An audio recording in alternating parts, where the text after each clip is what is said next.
This is the Bitcoin Made Simple podcast. Here's your host, Cory Tusick.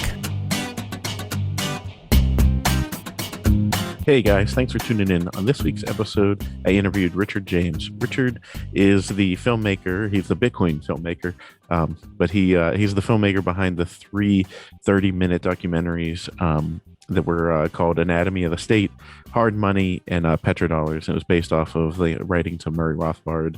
And then Hard Money, talking about the WTF happened in 1971, and Petrodollars was the Gladstein article. So I wanted to have him on because obviously we're both, filmmakers at heart.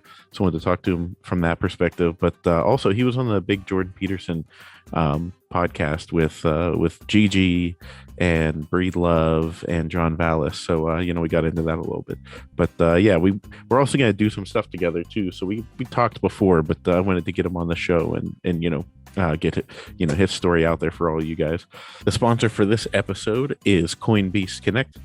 Do you have questions about Bitcoin? Personalize your Bitcoin learning and book a one-on-one video call with a Bitcoin pro on Coinbeast Connect.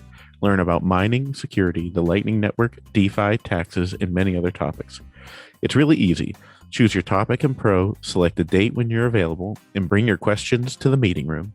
Book your first call today by going to coinbeast.com and clicking on the Connect tab. Be prepared for the financial revolution and get the knowledge you need. And it's also brought to you by Movies Plus. Movies Plus, you can coincidentally see all three of Richard's films on there. And they're under the title we made at a series called Money and State. And so you can check it out there. You don't even have to pay. Just sign up, download the app, and you can get it. But you can also get a free trial. Check out anything on the app. Just go to the App Store, search Movies Plus, or go to mymoviesplus.com. And if you want to follow me, my Twitter handle is at Cory_Tusick, and the show handle is at Bitcoin Simply, and you can email the show bitcoinmadesimplepodcast@gmail.com. Thanks. So you guys don't have, on your side of the country in Australia, you guys don't have daylight savings at all?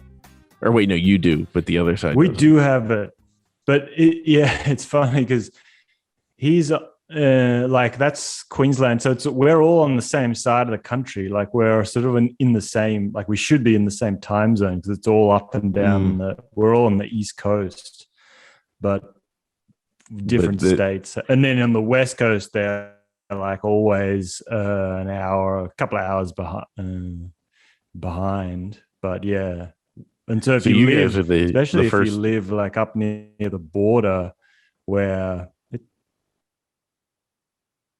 Oh, no, go ahead. Sorry, I think we had a little bit of a lag. People living across the street, people living across the street from each other, but they're like on a different time zone.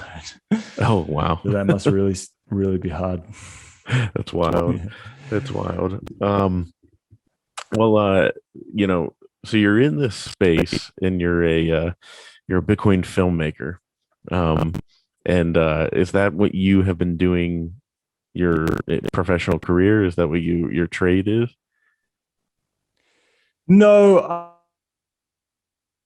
I did study filmmaking a long time ago, with an idea that I want to go into that as a trade, and I sort of did a bit of work in that industry, but yeah, I sort of I was working in the travel, like I was doing a lot of traveling. I was working as a tour guide as well. And, an opportunity came up to start a business in that field. And so I sort of went down that path and just followed that opportunity. And so ended up working in the travel industry, running a tour operating business, which I'm still doing. So yeah, I've never really worked in much in the film industry. Like I had my own little production company for a while where we'd make documentaries and they did all right. Like they got some distribution and went to film festivals and things like that, but they were never really sort of commercial projects. They were more just hobbies, I suppose. And I didn't do any filmmaking stuff for a long time before Bitcoin kind of got me back into it. So Bitcoin's what brought you back into the filmmaking. Yeah, exactly. You feel like for the first time in a long time, I sort of felt like I had something to say, and yeah, you sort of get that urge to sit down and create something. Um, I don't know if it is it really laggy for you. A little bit, yeah. I don't know if my it's possibly my internet connection. It's not 100%. Like it's like 1 or 2 seconds. I don't know how bad Yeah, it is on your end. no, it's just a little bit. I just want to make sure if we're good, if you're good with that, then we'll, you know, get thrown off too much. I'll try not to like step on you, so there might be like awkward pause or something like that.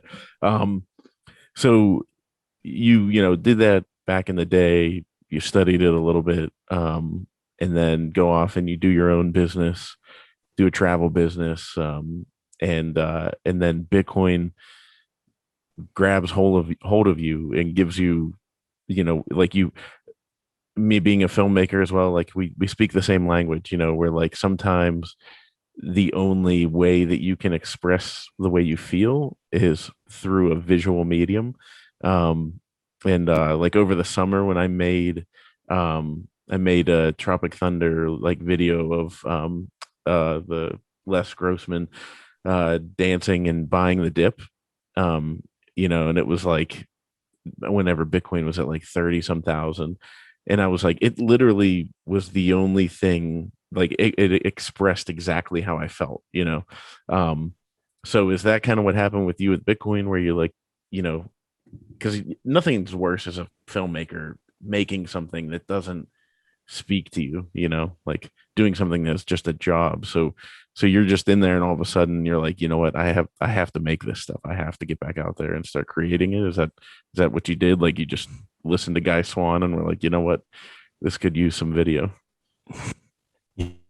Yeah, I saw a lot of guys, friends of mine, or people I'd studied with or worked with a bit, going down the path of making it a career, and it's I don't know, it's hard work, especially if you're working on stuff that's not that interesting. Like you're doing corporate videos or commercials or stuff like that. It's kind of stressful as well, like being on film sets. Like, not that I was ever on big sets, but like even on like any, in any situation where you got a team and you're working with fiddly camera gear and deadlines, and it's People always a yelling at you. rush. I found it stressful. Like, I didn't really like I liked the creative process and the end result, but yeah, found the actual filmmaking process to be, I don't know, like, yeah, hard work. And so I never really, I never felt like I was missing out, like not doing it as a career. Um, and yeah, I didn't really have anything that inspired me that much. And so when I sort of was going down the rabbit hole, I suppose, and had all these kind of thoughts, like you sort of, you've got something you want to express, and yeah, I thought the film medium was the best thing. But it was also like a little bit premeditated in that, the community, I guess, it centers around Twitter. Like, it's pretty amazing, and everyone's so receptive that you sort of got this like ready-made audience, like people who are going to be interested in your work and enthusiastic about it and promote it. Whereas, yeah, there's, it's like there's this niche there where like there's not that much where you get such enthusiastic response. So I sort of thought that there was like fertile ground there to do some video work. Mm-hmm. Mm-hmm. So, so what's your Bitcoin story then? How did you get into Bitcoin? Because we have the filmmaking side and how you got there, but how are you? Are you an OG? Or are you second cycle? How did you fall down the rabbit hole? No, I'm pretty new, man. Probably 2019 was when I I first got interested in Bitcoin, and it was sort of like the connection of a few different like disparate threads that all came together, because I'd always been interested in economics, and I had that experience of trying to study it, but kind of Keynesian type stuff is like I just couldn't. Like, I sort of loved the idea of economics, but I couldn't handle that stuff. It's too boring, and it just didn't seem relevant. So I sort of dropped out of studying that formally, but always was interested in it. And I went sort of down the Austrian economics rabbit hole a little bit, and I was kind of into gold. Like, I was a bit of a gold bug, so I was kind of down that path. But it never, like, Bitcoin had just never been on my radar. Like, I think I started getting interested in that stuff probably after the 2017 kind of bull market, where that just passed me by. Like, maybe someone had mentioned Bitcoin to me around that time, and I was like, it sounds crazy. I don't even know what that is. It sounds like a scam, right? That's what we all think. Like a scam, right? Yeah. And then, but I was also interested in like just investing. So I was doing stuff like reading Warren Buffett's letters, and I was into like value investing and learning how to do cash flow models and investing in businesses and stuff like that. So my first kind of real touch point was probably the Investors podcast, where Preston Pish would have on guests to talk about Bitcoin. Like, I was listening to his stuff for a long time, mainly about value investing. And so he had, I think, Tour de Meester, probably Trace Mayer. And then I think he had Plan B. After that, I was like, I gotta look into this a bit more. And I remember I ordered a copy of the Bitcoin Standard and read that, and that was kind of when it all like I joined all the dots together, and I was like, like, this is the answer to so many of these things that I've been trying to figure out. Yeah. It's like it starts to pull a lot of different things, to use a film reference, pulls a lot of things into focus, things that you didn't think you maybe would be able to understand, and you're like, all of a sudden you see with clarity. You're like, whoa, I didn't realize that was a problem.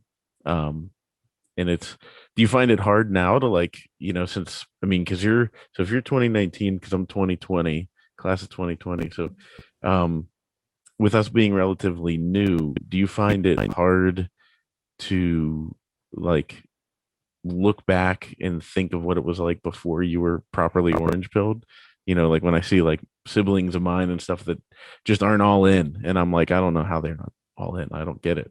Do you find that hard to talk to people and not just be like, it's all Bitcoin, just do Bitcoin?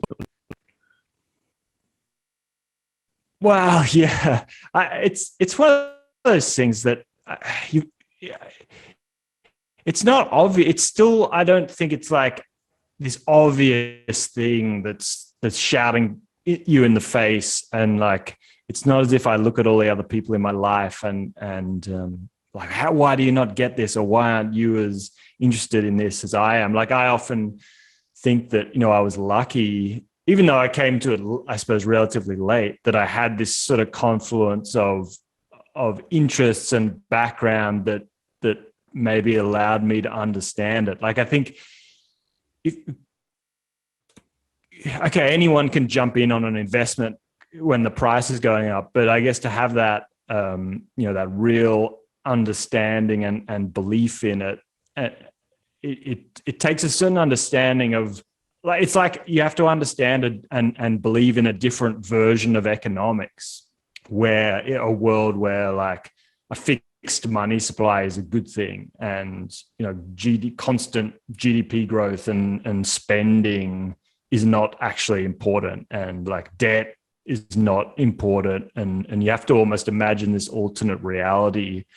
So yeah, I think in the earlier days, when I was probably more zealous, like in terms of trying to recruit people to it, but I'm at the point where I don't really do that anymore, just because man, like if you're not 100% committed to it, like living through the drawdowns is too much, I think, for people. Of course, everyone should get off zero and have something, but like, I don't to be like fully invested in it and then live through the crazy swings in price.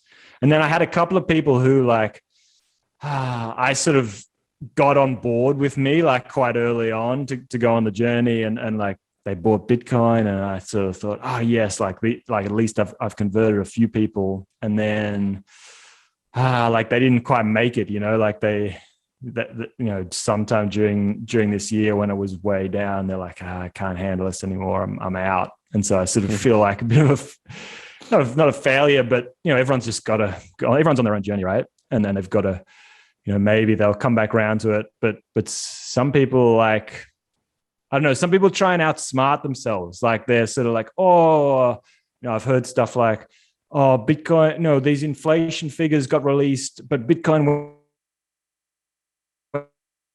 went down. Like, that's not how it's supposed to work. Or like, oh, if Elon Musk said this and Bitcoin, the price did that. Like this short-term focus and this attempt to like outsmart it or think that they, because you've got some macro framework and what Bitcoin's short-term price movement's doing doesn't fit. It throws you off. But like, I find, the other interesting realization I had was that, okay, hopefully we're right about Bitcoin and that we've backed the right horse. If you're just looking at it from I know Bitcoin's not investment, but like if you're talking about trying to grow your wealth by putting your money into an asset, okay, hopefully Bitcoin's been the right decision. But I think a lot of it is also just the ability to commit to something in a big way and then just stick with it through thick and thin for for a decade or more. And for me, I realized that I shouldn't try and that. I think that's almost as important as the asset itself, like your behavior as an investor. And so, I think for me I know people on Twitter who try and curate their Twitter feed. So it's like, no, this economist or that macro analyst and blah, blah, blah. But I've almost found that there's benefit in doing the opposite. It's like only laser eye people, only people with like HODL in their names, people that are purely biased towards Bitcoin. So if it starts crashing, like you go on Twitter and see all these people kind of holding the line, and you're like, yes, there's something to that. Like that helped me through the crash in March of 2020 when I was kind of newish to this thing. I just like FOMO'd in I think the February when it went up past $10,000 and everyone was like, oh, never again below $10,000. And like, it's going all the way to 100,000. And I was like, oh God, like I gotta get every last dollar I can. And then of course it crashed way back, like went down like 70, 80%. But I think sort of feeling like you're part of this community of people who believe in this thing definitely helped me get through that period. Oh, I can't imagine what that crash must have been like to FOMO in February of 2020. And then just that's what I kind of I had a couple of things come through, and so I put a ton in the 50 range, and I had some business deals go through with it, and just all. And then all of a sudden, it immediately went down. I was like, "Oh my God!" Like, it was like that's when I started sweating bullets, But having that community there, you're right, like having somebody like American HODL sit there and say, like, "Buy more. What are you doing?" Like I was like, "Yeah, you're right. Buy more. Don't sweat. It'll be fine. Take the cheap sats when they come." Yeah, I think that conviction will pay off. Like because there's not many people I think who have the belief to like put put your entire net worth into something. Like that's not something that's normal.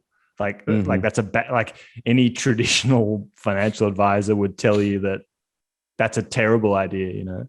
But you know, something that VJ Boyaparty said that I heard, you know, early on in my journey stuck with me, which was that, you know, if you look at the people in, you know, the richest people in the world, not that that's the be all and end all, but you know, it was the idea of preserving and growing wealth is something that's always interested me. So he said, you know, if you look at people like Bill Gates or Jeff Bezos, you know, how have they gotten to where they are? You know, they've obviously built companies, but if you put an investing lens on it, it's that they've been highly concentrated in one thing for their entire life, and they've never sold. Like whether it's Amazon or Microsoft, and like Amazon, and you know, in the early days also went through crazy ups and downs, like 80% drawdowns. And, you know, trade in and out of that. They're just holding through it, and so that commitment pays off in the end. You know, you just certainly don't want to pick the wrong thing. Like I wonder if gold. You know, I sometimes look back when you say, you know, do you sort of look back on that earlier version of you? Like I wonder if I had have gone down the path of gold and just never somehow missed Bitcoin or somehow had some mental block that didn't let me get there. And like you're all in on gold, like hoping that was the future of sound money. But sure, yeah, I think you see Peter Schiff now, and you're like, you just have to be insane to still be taking that mindset. Yeah. You know, yeah. Yeah, I guess, you know, I mean, that's where I'm at with, like, I have it all in there. So like, I don't sweat the price on the stuff that I don't want to touch forever. But one thing that I noticed, when I went all in, is that I was like, oh crap. Like sometimes you do have to sell, you know, like sometimes you actually have to pull money out. Like because I mean, other than my basic living expenses, I don't keep any money in a bank savings account because it's a joke. But you know, whenever things happen in life, you have to, you know, pay for things. It's like, oh man. So yeah, I don't know. Have you experienced that where you like kind of sit there and go like, am I insane for doing this? Like, well, I haven't tried that like zero fiat approach. You know, I usually keep like, you know, I do have a bank account still. Like I do have, you know, with sort of, you know, a certain number of months of runway, like maybe it's 6 months or something. You try and keep, you know, foresee, yeah, just in case expenses, and if you know so you know, I got a family and you know, not of which, you know, not everyone's like, everyone else is I think confident in the direction I'm going, but like, you know, with a wife and kids, like it's hard to be sort of like living on a negative dollar balance. So I haven't ever had to sell. So I do, you know, it's what's interesting is like, because we're on a Bitcoin standard in our business. So, nice. So that's interesting. I guess that's probably where I've kind of played that game a little bit, where you feel the heat a little bit. Cause you know, there you've got, yeah, like you've got your, you know, your overhead expenses every month. And so you do have this cash flow management issue. And you know, thankfully we've been kind of one step ahead of the game in that we were, and that helped us. Like we built up a bit of a Bitcoin treasury in 2020, at the start of 2020. And so like when you know, obviously because it's a travel business, so we haven't had much, you know, we certainly haven't been growing. We've been struggling in the last couple of years with all this bullshit that's going on. So, you know, that we've sort of sold down slightly the Bitcoin treasury to like give us the cash to meet our expenses.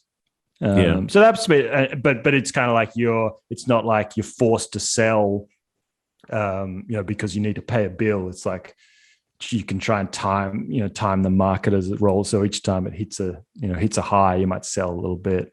But generally, it's not.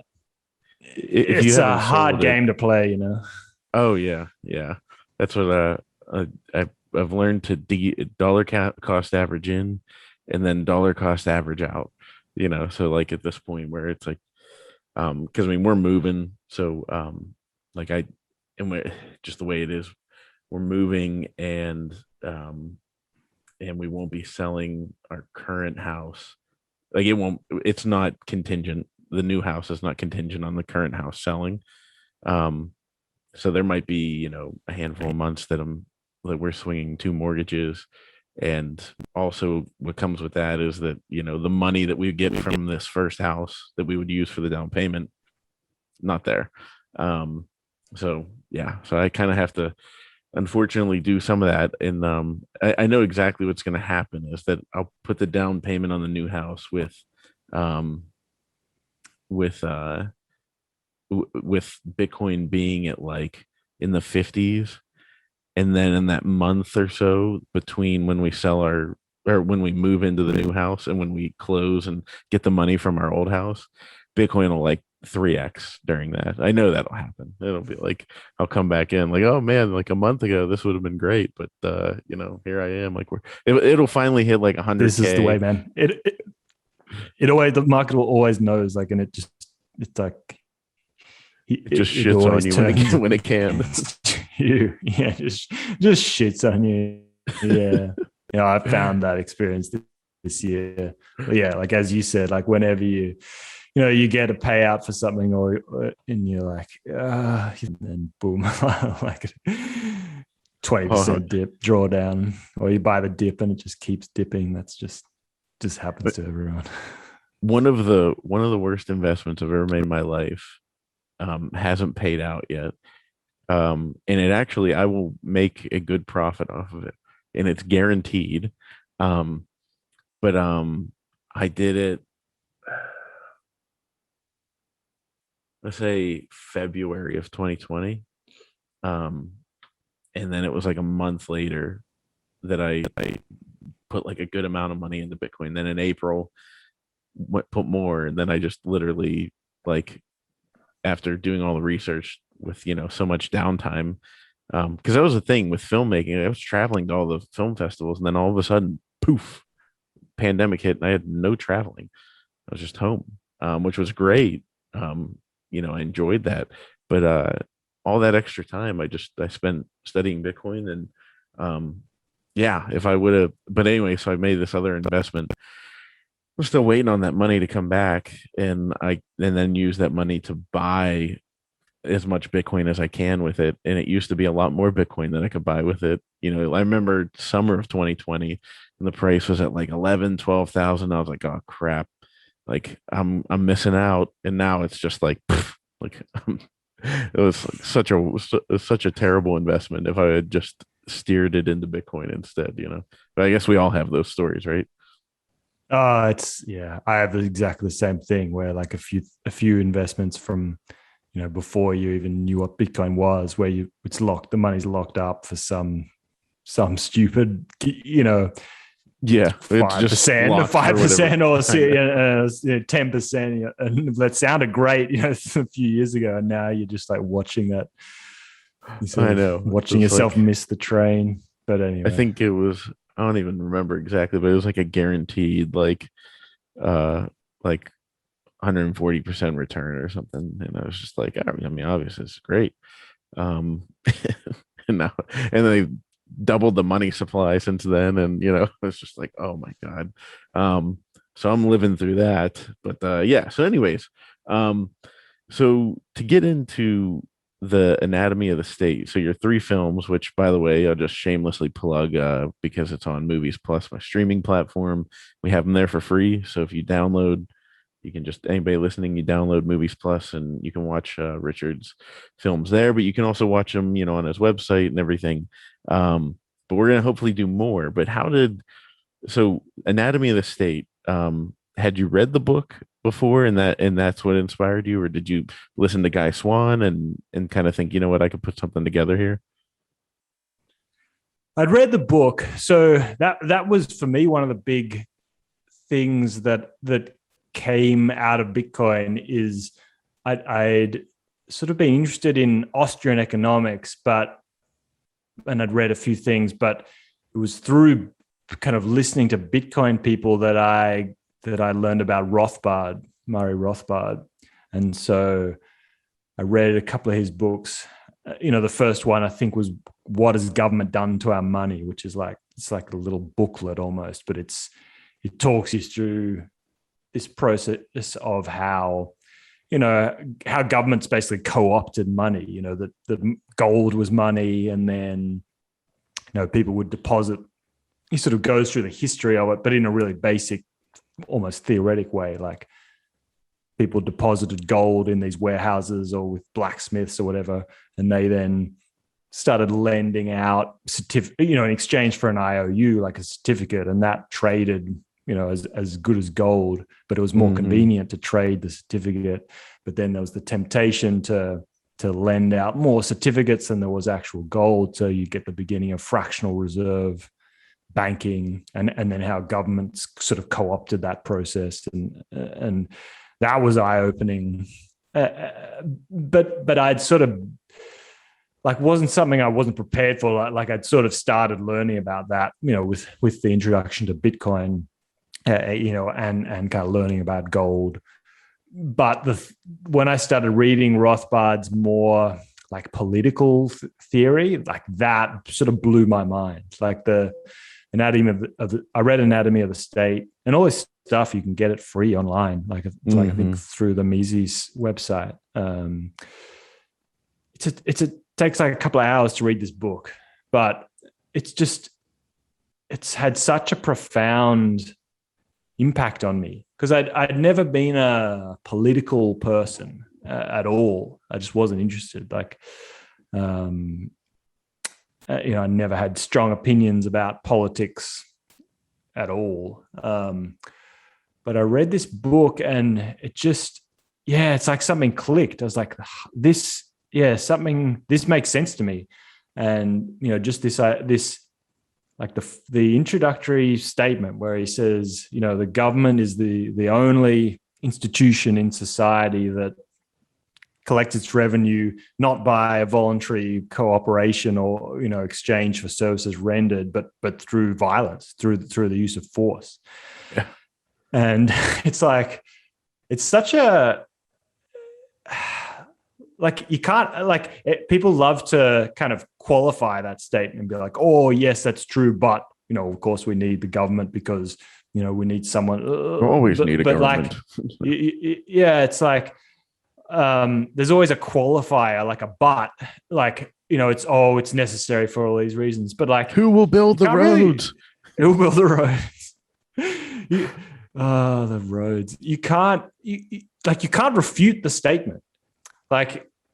And it's just, it's like, it just set me on this rabbit hole, that's possibly for me personally, like a more profound rabbit hole than the Bitcoin rabbit hole. Cause it's like, it's that basic sort of argument about how humans, about the makeup of humans and how we organize and how we live together, and what is morality and a system of ethics. So I then went and sort of did more research on that. And he's got some other books, one called For a New Liberty and another one called The Ethics of Liberty, where he sort of expands this libertarian philosophy in more detail. But it's that Anatomy of the State. It's just so concise. It's so unapologetically, just to the point. And, it sort of crystallized some feelings I'd had for a long time. And so when I heard, I knew I wanted to do something with that book. And then I remember, I think even having the thought I wonder if Guy's done a read on this and went back and found it. It's like, yeah, that's perfect. And so I think, yeah, and I'd also come across some really cool stuff on the internet, like these cool old animations, like all these old, I think a lot of them are like Soviet propaganda almost. Oh yeah, a lot of that film is made up of communist propaganda that I've sort of chopped up, able to like repurpose, almost repurposed to the exact opposite narrative. And that's so really funny. Yeah, but it's amazing how good this, like from an artistic point of view, how good some of this stuff is, and how perceptive it is in a way, in that, okay, we all know communism is horrendous and murderous and a terrible, way to organize a society. But most of this stuff is like anti-American. So they're making fun of America, or they're kind of sort of doing some kind of satirical takedown of the American capitalists, right? And nothing that they say is untrue in a sense that, like, the American system is, okay, it's not like genocidal, but it's pretty terrible. Like, it's not fair. And getting worse, as we speak. And I think that, I suppose the irony is that, those, that they were putting this framework in place of like, communism or socialism is the true way forward, and capitalism is evil. But I suppose the irony is that, like, I think we all agree that the correct reading is like the things about America, or the things about Western democracy, because it's worse in countries like Australia, where I am, or Canada, or some of these places. It's the socialist elements that create the problems, rather than capitalism itself. So, and they kind of but feed still, the crony capitalism. It's the crony capitalism, yeah. And so that's what they're playing upon, and that's what they're satirizing, and that's what they're correctly calling out as being itself an evil system. And they're correct, but in that, but the problem being that it's the cronyism, it's the government involvement, the moral hazard created by government that is the problem. Mm-hmm. Yeah. It's funny that, once you read something like that, or like I when I claim that I read things most of the time, Guy Swan read it to me. When I say it like that, it makes it sound like I'm like laying on the couch and he's sitting on another, like on an armchair, like reading, and I'm like in like kindergarten or something. But yeah, reading that, you're just like, like, oh, this is all bullshit, like all of it. And I think that going into then to the second film you made with Hard Money, and talking about WTF happened in 1971 and coming off the gold standard and everything. I think that is what is going on right now in the world, is that more and more people are realizing that they've been lied to, or they're not realizing it, but they're noticing that things are off, and they're kind of, how do you put it, like, disoriented, if that makes sense, for the people that haven't kind of woken up to the fact that, like, everything's basically a sham. They're kind of disoriented. So, is that what you see? Because it's a perfect transition going from Anatomy of the State, and then you make the Hard Money film. And is that kind of what you saw, making that be the next film that you created? Well, actually, funnily enough, it was the other way around. I actually did Hard Money first. Oh, okay. Even though I thought Hard Money came after. Yeah, even though, like, from a sort of, it makes, like, Anatomy of the State kind of makes more sense as the first one, if you're looking at them as a series or as a kind of progression of thought, like that sort of analytical framework laid by Anatomy of the State is sort of comes before you sort of get into the money question. So it's sort of, it's kind of backwards, but that was because, that was my journey, was that, I learned about Bitcoin and subsequently the problems of inflation. And, that then led me to the anarcho-capitalism philosophy afterwards. So I sort of did it backwards.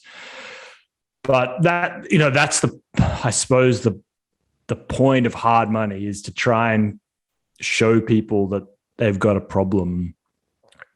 Because here where I am, people are just, they're sort of, everyone's kind of like, it's probably not fair to say everyone's sort of asleep, but it's just that no one realizes they've got a problem. Like no one's even thought for 5 seconds about money beyond the fact that the government creates the money. I work, the money goes into my bank account, I pay taxes. It's just like no one thinks anything beyond that. And even like, I guess maybe it's the question you pose is an interesting one. Like, are people sort of becoming more aware and waking up a bit? And when you're on Twitter, it sort of often seems like that. I guess because you're sort of in the thick of it, debating these things all day. But when I go out into the world around me, I don't see any real change. I still don't think people have got it. And I certainly think the whole virus thing and the government response to that has had some impact in that. Like, I think if we go into we've obviously had some of the worst lockdowns in the world here, but now like everyone's living it up, like, or if you're willing, and sort of, things are sort of going back to normal. But I think, it's like next winter, it's going to come again. And so I wonder if, when the whole kind of narrative about, the vaccine and how it's going to solve everything, when that narrative sort of breaks down, which it is kind of doing in Europe at the moment, but it hasn't, we're kind of like 6 months behind that here. It'll be interesting to see what happens. But it's probably the first time most people have even thought about the nature of government and the fact that that they're lying. Like, most of the people don't want to. They're like, my guy doesn't lie to me. Only the other guy, the other person that I would never vote for, that person lies. But my person would never lie. Exactly. And what's interesting here in Australia is, I think politics are almost even less partisan than in the US, where you got the whole red versus blue thing. We don't we've sort of got the same ideological divide, but it's nowhere near as strong as it is in the US. It's just like politics just play, like life is just not as political here. I think that, I don't think people are defined by that, what side of politics you take anywhere near as much. But what's interesting is that, here where I am, which is in Melbourne, you've seen this crazy stuff in the last 6 months where, you've seen, police shooting at protesters with firing rubber bullets and like bashing people up. And I would have thought that might spark like a bit of a conversation about the nature of government and the fact that maybe government doesn't always act in people's best interest, but I avoid like the mainstream media like the plague. So like I wouldn't even know what is being said. I saw like 5 minutes of it in a doctor's waiting room the other day. I was like, oh God, like this, I'm glad I don't watch this. But unfortunately, it seems like the answer is no. Like, one thing that's interesting is the gut. For example, there's stuff here in Australia that you can't even talk about, like, the Overton window of permissible subjects, like guns, for example. Like, okay, Australia sort of gave up all its guns, a couple of decades ago. It's illegal to carry guns. It's illegal to own guns except it's under very certain circumstances. That's not, and we saw that's still not up for discussion. Like, if you were to bring in sort of polite conversation in Australia, if you were to bring up the idea of gun ownership, you would just be, people wouldn't talk to you ever again. They just say that guy's a lunatic. Really? Yeah. You couldn't even have the conversation. Whereas I've found, and it's been an interesting thing for me to like kind of examine my own biases and sort of upbringing, where for me it also wasn't part of the conversation. For the first 30 years of my life, where we here in Australia have always, the kind of educated sort of liberal person's view in Australia here is, oh, those stupid Americans and their guns. Like, look at us here. Like, we don't have any guns. Like, we don't have any gun violence. We're so smart. And there's no understand. Like, it's not even like, okay, we can debate the two sides. It's like, there's no understanding of the gun ownership side. Like, people don't understand that idea of that connection between guns and liberty, or the fact that people see guns as this, or the reason they value guns is tied up with individual freedom. That's just, I certainly didn't understand that until quite recently, like that side of the story. And so I try and reason through everything now from first principles, like going back to the your axioms of like, okay, we've got the non-aggression principle, and everything we're going to apply. We're going to then make logical deductions. So everything we posit has to be consistent with the initial axiom. And so obviously, if you proceed from the non-aggression principle, government, even the very concept of government is sort of unethical, because you've got one group of people who are allowed to use violence, the government, and another group. But, because people, and so I've sort of been toying with that idea, from an ethical point of view, and try, because it's something that's new to me. But yeah, for most people, they've never even thought about that. And you see, even with the police brutality that's been going on here, it still doesn't seem to have changed much. Hasn't so I wonder how anything in their minds. I don't think so. I just as an example, there was an incident here a month or so ago where there was some protesters, protesting the government overreach and sort of, mandates and things like that. And they gathered at this shrine, like a war memorial in the city. And the police came, like the SWAT teams came and started firing at them, firing rubber bullets, and sort of cleared these people. It was almost like it was crazy scenes, like almost like a battle going on, like something I just never. Yeah, like I just never thought I would see this in my lifetime. And I'm not a military person, and I don't, especially these days, I'm not. But in a former life, like I had an interest in military history, and this is sort of like like I got the chance to meet a lot of these guys who fought for Australia in the Second World War and have now since passed on. Mm-hmm. And, you talk to them about the reasons why they went to war and the principles that they thought they were defending. And then you see this like scene of like government sort of brutal crackdown against people who are protesting in the name of freedom. And you're like, oh my God, like how's it come to this?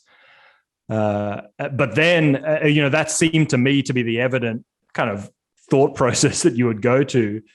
But like, I'm obviously in this bubble because, as I said, I then happened to be sitting in front of a TV for 5 minutes, and I saw the nightly news that just said, this protest by these anti-vaxxers and right-wing conspiracy theorists. How dare they go and protest on this, at this spot, and good on the police for keeping order, and hopefully that, they don't have the hide to do it again. And it was just this very eye-opening thing for me. I was like, like I'm living on a different planet to most people here, at least. Yeah, it's crazy. I mean, it's hard because when you look at how Bitcoin, you're talking about war and everything, and then like the fact that we wouldn't see think we would see these things in our lifetime. But with how Bitcoin basically, disincentivizes kinetic war and all that kind of stuff. And when you go back and peel the layers of history, once you've become properly orange pilled, I find it a little alarming at how much of the history has been manipulated. Have you found that in your past life when you were, looking at history and now comparing it to what you've learned through, I mean, even this goes right into petrodollars, with like why were certain wars fought, and it's like, wow, is it just about money? Yeah, that's a really interesting question. And yes, I think the answer is yes. Like I've had to rethink everything. So I wrote a book that was about like a history book about Australia's involvement in the war, Second World War in the Middle East. And I subsequently realized that I was sort of sucked into this propaganda to a certain extent. Like if I try and reflect on what was my motivation for doing this kind of work, like why did I want to do this research and sort of tell this story? And I guess, as a historian, you sort of have this thing where it's like, well, history's important because we've got to be able to, if we don't sort of keep track of the stories of the past, we're bound to make the same mistakes in the future, or some interpretation like that. But I think I was also like sucked in a way and playing a role in a way in this kind of nationalist myth making, where like I was sort of doing the bidding of the state by trying to sort of be an apologist for these wars and trying to not glorify them, but at least try and kind of commemorate them in a way to say that they were worthwhile, or certainly at least inevitable, and we had to do what we did. And I'm kind of, these days when I look back, like I'm not as, I definitely question my motives. But on the other hand, as I said, like I met a lot of these guys who were were young men at that time and went to fight overseas, and I don't think they had any choice. Oh no, yeah, I mean I'll always make sure people know, like I don't fault any soul. I'm not a veteran, so like I don't have the balls to do what they did. Obviously, especially the people that volunteered. yeah. So I mean, I'm with you there, but yeah, it's like it's the people. That's what I think. The thing that makes me so mad about it is it's the cowards that sit behind a political office desk and make these decisions that Yeah. that put these other people in harm's way, and you're like, whoa, like that's kind of heavy. Yeah, it's mind blowing still that you could sit behind a desk and or give these orders that were gonna were gonna lead to people being killed. I agree that I can't fathom that, and yeah, especially now that sort of like I think as you mentioned, it's my interpretation of history now is kind of like it's just about the money, and the wars were just sort of like covers for monetary resets, basically. Yeah, which is, I mean, It's harder to like get to be patriotic about anything when you look at it that way. yeah, and like I don't know if you've looked into Prescott Bush, um, the No. there's a senator. Um, I don't want to give because I'm not 100% sure I could tell it accurately, um, but he was the grandfather of George W. Bush and the father of H.W. And let's just say there's some connections to him making money, um, generational wealth back in the 1930s. Uh, and yeah, it's interesting because some things led to certain things, and then all of a sudden we have the secret deal that you talk about in petrodollars, with the Great Gladstein article, the secret deal that the Saudis are going to take only U.S. dollars for oil, and then all of a sudden the Gulf War in the early '90s makes sense, and that was commissioned by George H.W. Bush, um, and then with us going to war after 9/11, um, you know, it's amazing living through that as an American and seeing how they were able to push us so far away from understanding what was happening.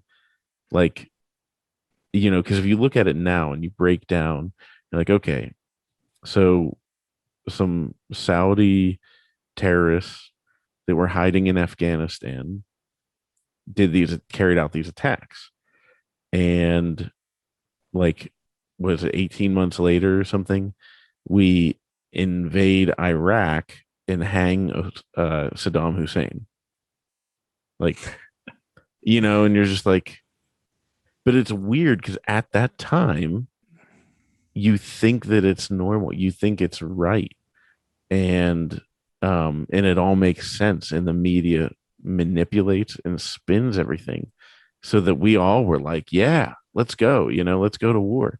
And then makes me think with nowadays, with everything the media is doing to manipulate people, where in like 20 years they're going to look back and go, oh my god, like I can't believe I fell for it. Yeah, it's yeah, I think, I mean, I had the same experience, and where, if you think back to that time, like 2003 or whatever it was, when and you sort of just, you're not really paying attention, you don't care that much, you sort of read the newspaper and things on a week, it's, and you just kind of go along with the narrative, and because as it's happening week by week or month by month, like, it's like the narrative is able to be crafted in a way that the inconsistencies aren't as glaring. But when you look back now, and it's like, you realize how ridiculous it was and how nonsensical it was, and I think you can apply that exact same framework to what's happening at the moment. And I think it's only because we're now we being people who are kind of like-minded when it comes to Bitcoin, and I think it's a disparate group of people, but the one uniting thing is like a complete distrust of authority, state authorities. So you just default to not believing anything that the media says or the government says. So you're sort of one step ahead, and you're a step ahead of the narrative. So you can call bullshit on it sort of from in advance. But it's, as you say, like having lived through previous versions. Yeah, something happened there. But yeah, you were saying, so with previous versions, this is gonna be quite an editing job I gotta do. Sorry, man. No, it's all right. I mean, how can we complain about this? Because I mean, you're like on the other side of the world, and we're talking in real time. It's so, but yeah. So, anyways, you were saying that's kind of living through that. Yeah, when you live through it, I guess you sort of. That's why, like, I've got not sympathy, but you can understand how if someone's not thinking about this stuff, they just go because they're distracted by things that are more important to them, like their job or their family. You just kind of go along with everything, and then it's small steps, like because of what happened last month, all of a sudden the things that are happening this month that were unthinkable last year, but all of a sudden it's like, oh yeah, and it just gradually goes, and they just keep pushing and pushing, and I mean, I've said it before, but I hate being right in this scenario. I have a friend that nailed everything that's happening from the beginning, and I said to my wife whenever it all initially started, I said, I think this is what's going to happen. And unfortunately, it's been so far it's right. But I mean, what do you think about, because the common thread I've found with, hardcore Bitcoiners, and they really have to be Bitcoin only because anyone that would be in for any shitcoin wouldn't stand for this. But Bitcoiners I've found are the ultimate truth seekers. Like, they are going to find the truth about something. So first of all, if you come into the space, you can't be like, you have to be authentic. You have to be legit. You have to be yourself. You can't pass off any bullshit because they're going to call it immediately. But the Bitcoiners are so diligent and hardworking at pulling back and discovering the truth. So do you find that as like a common thread across how Bitcoiners look at everything, whether it be, religion, politics, anything, even food, like they're looking for the truth, and it's all because they've found the one thing that they know can be true. And that's, a scarce 21 million Bitcoin. It's a hard one. It's like the chicken or egg thing. It's like, does a certain type of person get attracted to Bitcoin, or is it the fact that if does Bitcoin change you? Maybe it's a bit of both. And I tend to find that it's like, I think people, it's not like Bitcoin has everyone else is dumb and essentially bad people or something, and then the Bitcoiners understand everything and they're the good ones. Yeah, we're the angels. It's obviously not that simple. But there is something. There's something there that's like, if you're willing to like Bitcoin, it's like it requires an open mind. Let's put it that way. Like at the very least, you've got to come to this with without any real preconceived notions, and without any like vested interests in anything, or like conflicts of interest. If you're compromised by being reliant on the old system somehow, then you're not gonna get to this point. So it's like people are already at a certain stage in order to get on this kind of Bitcoin journey, that I think they're that's maybe the way to say it, is like they're not compromised. It's not like there's some truth-seeking kind of special people, but like, yeah, that there's not maybe there's less baggage in their life that's forcing them into some kind of cognitive dissonance where like they're not willing to see the truth because they've got an interest somewhere that they rely on. It's a good point. It's funny though how much of a I saw, well, what was that guy? There's always someone on Twitter who's kind of posting ridiculous stuff. I think it's this Dave Troy guy who I don't know if you saw some of his stuff. Yeah. And like I honestly try to keep an open mind, and he had a post that was something like, I urge people to read up on the true history of Austrian economics, and once you read up on this, you'll distance yourself from this kind of evil philosophy. I was like, that's interesting. And he linked to the Wikipedia page for Austrian economics. And I was like, have I missed something? Like, is there some terrible like secret? Like was Mises a Nazi, or like was there some like, or was like Hitler into Austrian? Like, I was like, what am I missing here? And I went and sort of browsed the Wikipedia article, and it was just like, what you'd expect. It's like, Karl Menger founded the School of Austrian Economics, and the marginal theory of value and subjective value and all this stuff. That you're like,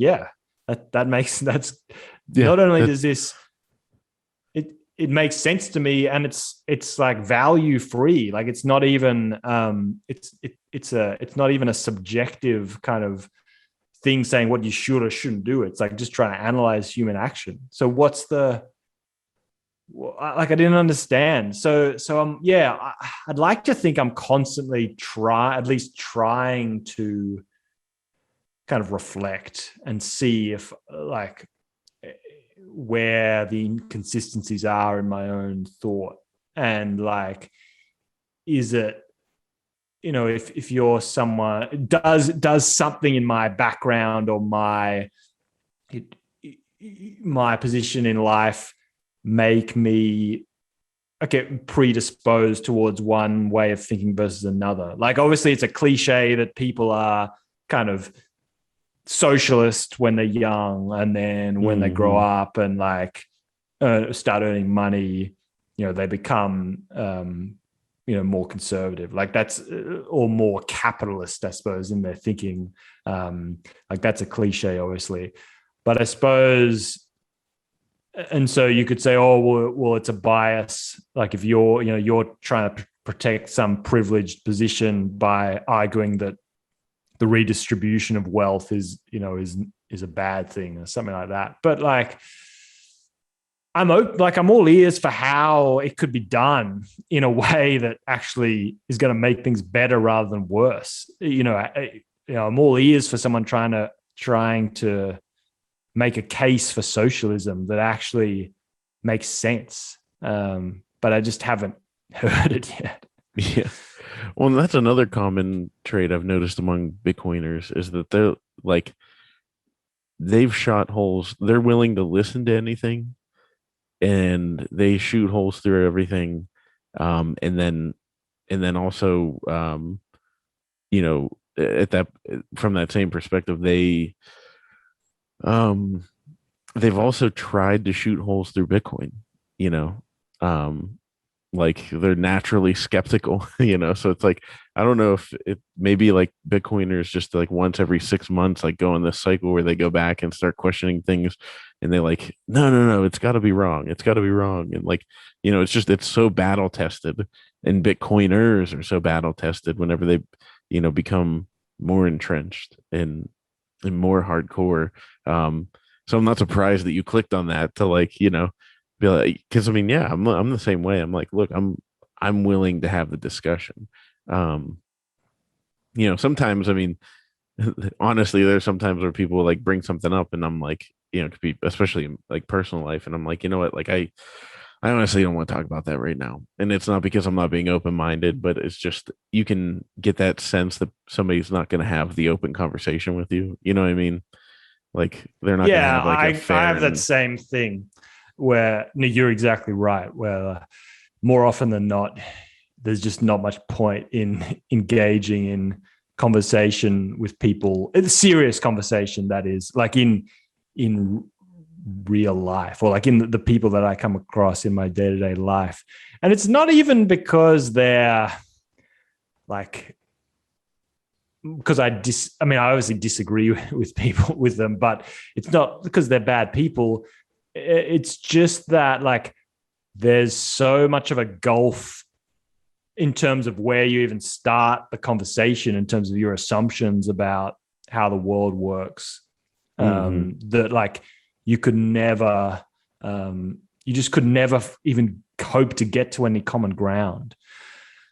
And that's the problem that I face with, like, having thought through all this about, about the nature of government and why I think it's a problem, because most people have never even thought about that.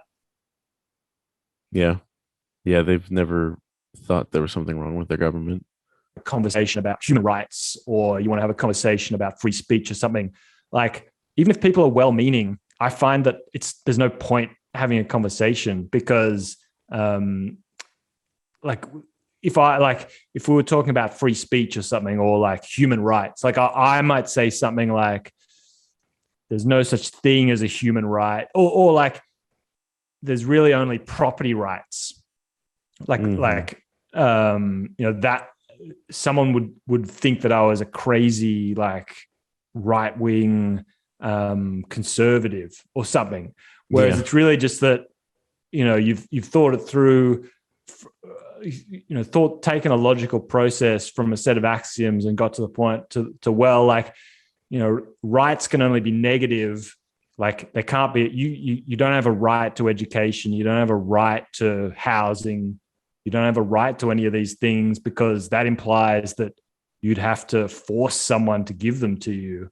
Like, the only rights that you have are negative, like you have the right not to be aggressed against or whatever. And that the reason we talk about property rights is that the most important property right is the property right to your own body, like as a human. So that's your human right. And then, the reason property is important is because, human civilization only works because we're allowed to, mix our labor with natural resources to create capital, which allows us to have a standard of living and all these fundamental things.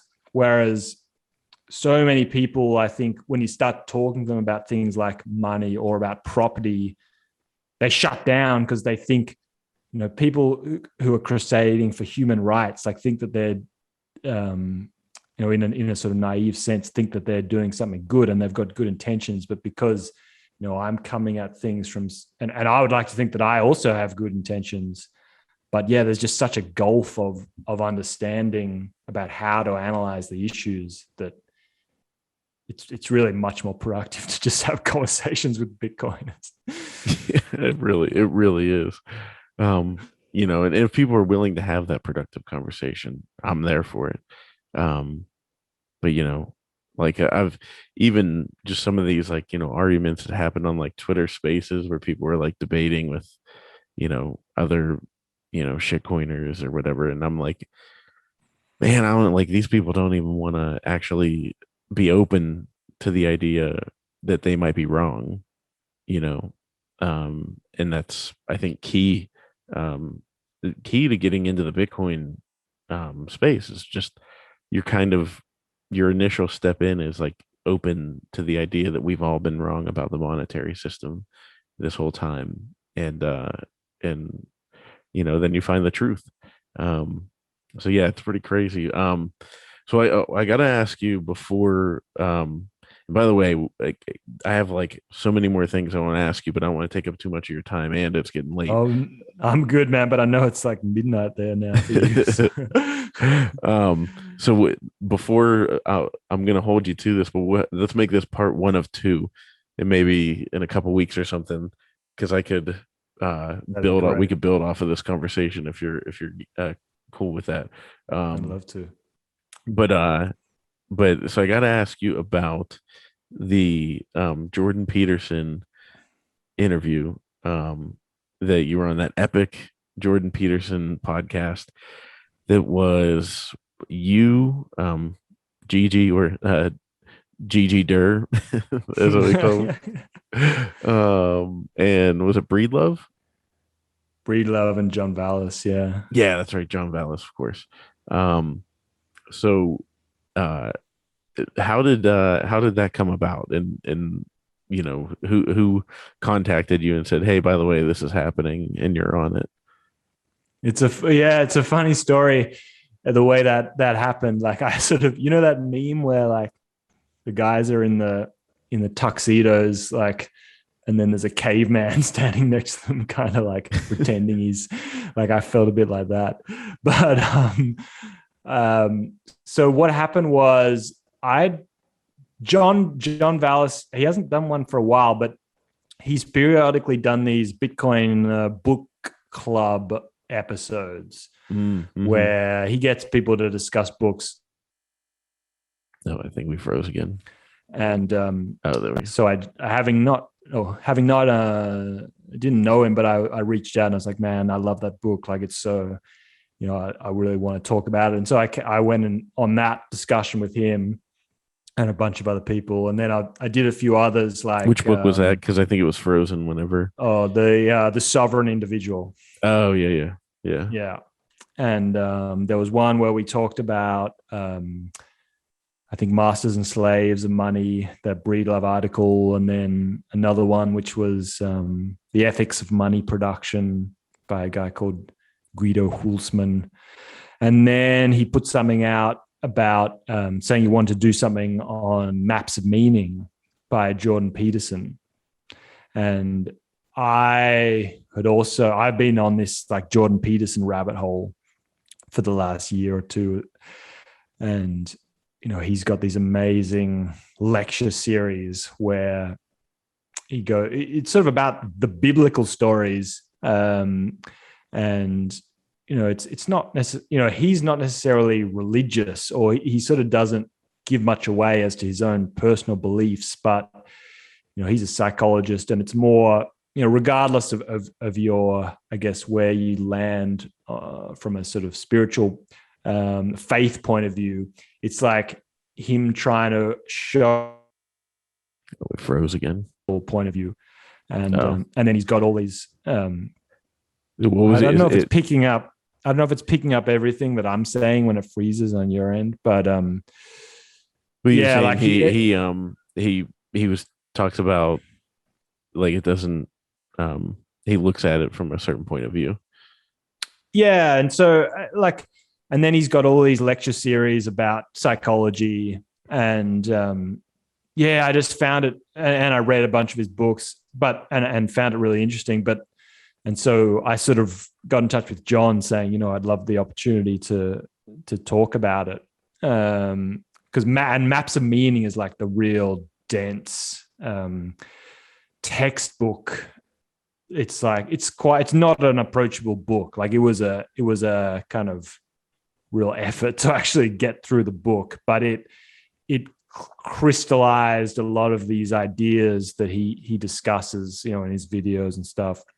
And so, it turned out that, unbeknownst to me, that Gigi and Robert Breedlove were also, were influenced by Peterson and wanted to join. So the four of us ended up doing this episode, and it's on John's podcast. We did it this sometime earlier in the year, like a discussion of this Peterson book, Maps of Meaning, and kind of riffing on that and Bitcoin, and like the relationship to Bitcoin and the parallels. And so I don't know how it happened, but Jordan Peterson saw it on Twitter. And so, he retweeted it. He's like, this is a really interesting discussion. And so there was kind of this like Twitter conversation going on. And he was like, look, maybe I think it was to Gigi, he sent a message being like, maybe I need to get you on my show and talk about this. And in fact, why don't I get all of you on who were in this discussion and we'll talk more about it. So he invited all of us who had been in that first discussion to come on his show and kind of talk about Bitcoin. And it was amazing to get the opportunity to talk to him about it. I suppose the thing is, like, we'd gone, because, you know, in our first discussion, obviously we didn't talk that much about the basics of Bitcoin. Like, it was more because, you know, we've all discussed that 1,000 times. So it was really trying to get into the weeds about some of these more kind of esoteric connections between Bitcoin and psychology and things like that. So when we actually did the episode with him, I think it was more going back to basics about Bitcoin and economics. But I think, everyone involved, I think Gigi and John and Robert, they all come at it from sort of a slightly philosophical perspective. So I think they definitely opened his eyes a little bit to some of these ideas. And then interesting. Oh, you go. No, I was going to say, I think you guys did a good job, though, because, I mean, obviously, like, I could tell, I was like, his interest has peaked. And then, with him having Safe on, I don't know if you watched that one yet. I didn't get a chance to watch it, but I've seen the clip, of him basically the moment he's orange pilled and realizing. Yeah, I watched. It's amazing. And I think that moment with Saifedean, that was where you could see it really, something clicked for him. And I think he had a few of those moments with our discussion. But I think just the fact that, if in the discussion with Saifedean, he said something like, so you're proposing that money could be issued and used outside the purview of a government. He's like, I just assumed kind of on faith my whole life. Like, I never questioned this idea that the government issues the money. He's like, but because even though we'd already talked to him for like 2 hours about this, I just think, and he sort of he kind of questioned us a bit. He's like, like you guys really want to sort of overthrow the system, don't you? And we're like, yeah, pretty much. That's the point of this. But I don't know that. Yeah, you could see with Saifedean, like he was another step closer. Like, he'd been kind of a bit open to some of these concepts. So he was just like, he obviously got his mind blown by the mining thing and the electricity, but even just the idea of a non-state money, he was just like, for a minute or so, he was like, oh, that's so radical. Like, I just can't. Like you could see his brain kind of grappling with this idea, and his brain saying to him, cut out right whenever you go to drop the line. Yeah, you could see him grappling with this. It's been a cool process to watch. I mean, I don't think he's gonna, like, his life's work is kind of, in a certain field, and maybe there's some connections to Bitcoin. I don't see him becoming some Bitcoin seller, he's not going to be like he's not going to be a Bitcoin prophet, going and but he's a good one to have on board. Like, just the fact that he's open to, just shows how far you can get in your understanding if you just make that effort to approach stuff in an open mind. And because you can see that he's like, because he's on the same side as us in terms of, he's been battling this kind of sort of like authoritarian, like Marxist feel-good sort of thing as well, like not from an economic or monetary point of view. So he's, whereas some people who never questioned that, and that's kind of the accepted narrative amongst Western democracies these days. If you haven't if you swim in that water and haven't questioned that, then you're just not going to be receptive to Bitcoin. But because he's already on that road, his mind was kind of open to it. So it's been a really cool thing to watch. Yeah. It's been, so were you, we'll have to, I'm taking notes on our second part of this discussion where we're gonna, because I think we can get into some of that deeper stuff, but on a very superficial level, what was it like?